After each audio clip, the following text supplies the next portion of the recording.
মাননীয় কমরেড বাপেরা এবং সন্তানেরা এবং ভাইরা, প্রত্যেকে জানাই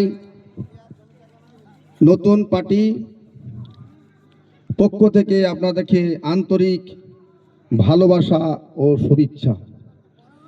তবে আমি একটু মুখ্যসূক্ষ্ম মানুষ, ভুলভ্রান্তি হইলে আপনারা মেনে নেবেন। গ্রামের ছেলে, কয়েকটা কথা আপনাদের সম্মুখে আমি বলবো। একটা সামান্য একটা গল্প শোনাবো, ঐতিহাসিক একটা গল্প, তারপরে কয়েকটা কথা বলবো। ঐতিহাসিক গল্প বলতে গেলে রাজা এবং বাদশাহ এবং এদের গল্প। হ্যাঁ, আগকার যুগে ছিল বাদশাহ আর ছিল রাজা। রাজা মানে হিন্দু আর বাদশাহ মানে মুসলিম। এটা ভালো করে মাথায় আপনারা রাখবেন। আমি কথাটা বলছি কি কারণে। এখন রাজকাচারি মানে কি? বিচারের স্থল।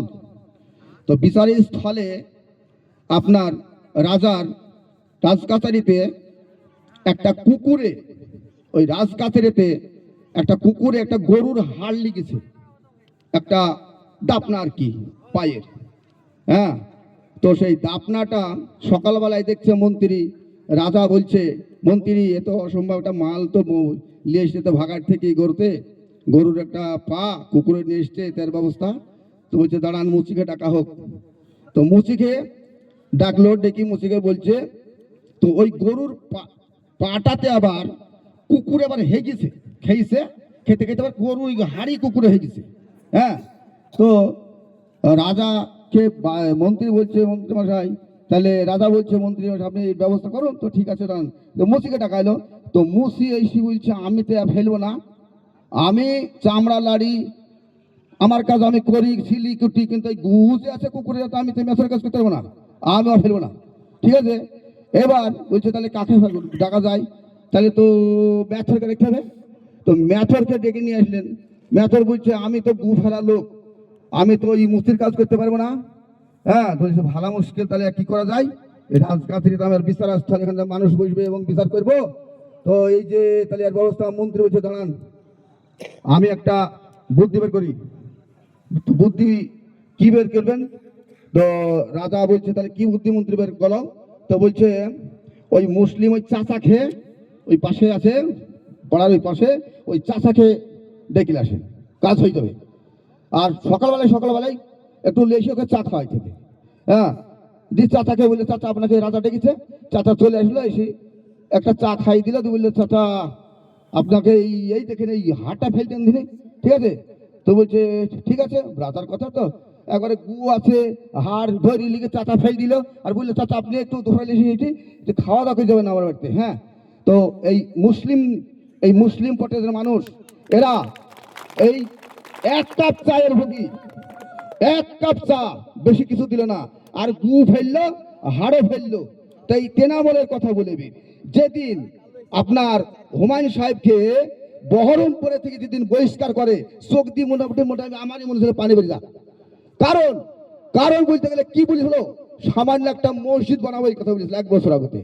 তাহলে এই আমার এই তৃণমূল পার্টি কিন্তু আমি করেছি।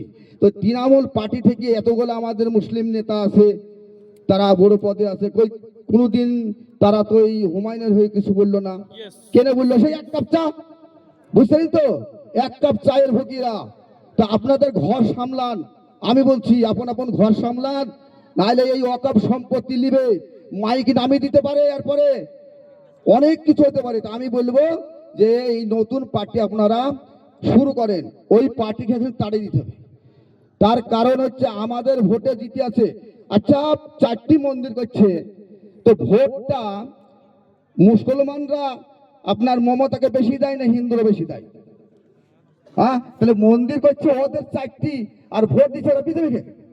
আর আমাদের হিন্দুরা কি বিজেপিকে ভোট দেয়? আমাদের মুসলিমরা বিজেপিকে দিচ্ছে? কেউ বুকে হাতে বলবে আমি বিজেপিকে ভোট দিয়েছি? কেউ বুঝতে পারবে না। তাহলে ভোটটা কার? মুসলিমদের। তাহলে মুসলিমদের ভোট নিয়ে একটা হুমায়ুন সাহেব বললে একটা মসজিদ বানাবো। তো মসজিদ বানালে ওর গায়ে মানে খুব কঠিন কথা বলে ফেলছে। এটা আমাদেরকে ভেবে দেখতে হবে যে এটা আমাদের জন্য এই সামনে সুযোগ, এই সুযোগে বুঝাইতে হবে যে এই মুসলিমদের কি করার ক্ষমতা আছে।